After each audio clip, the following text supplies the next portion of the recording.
મારા પપ્પાના ઘરે કેટલું સારું હતું, ગેસ કલેક્શન હતું અને સરસ મજાની ઇલેક્ટ્રિક સગડી પણ હતી. અને આના જોડે તો હું લવ મેરેજ કરીને બહુ ફસાઈ છું. આના ઘરે તો ગેસ કલેક્શન પણ નથી. અને મારા પપ્પાને ઘરે મેં કોઈ દિવસ ઝાડુ નથી માર્યું. અને અહીંયા મને આ રોજ વાસીદું કઢાવે છે. મારા પપ્પાના ઘરે મેં ખુદ આપે પાણી નહીં પીધું અને અહીંયા મને રોજ પાણી ભરવું પડે છે.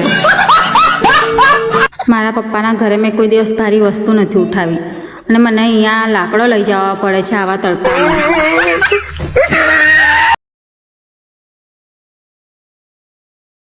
મમ્મી કહેતી હતી મને કે તું આ છોકરા જોડે ના લગ્ન કરે, તું સારો છોકરો ડિઝર્વ કરે છે, પણ મેં જ વાત ના માની. મમ્મીની વાત માની હોત તો અત્યારે એસીવાળા રૂમમાં સૂતી હોત.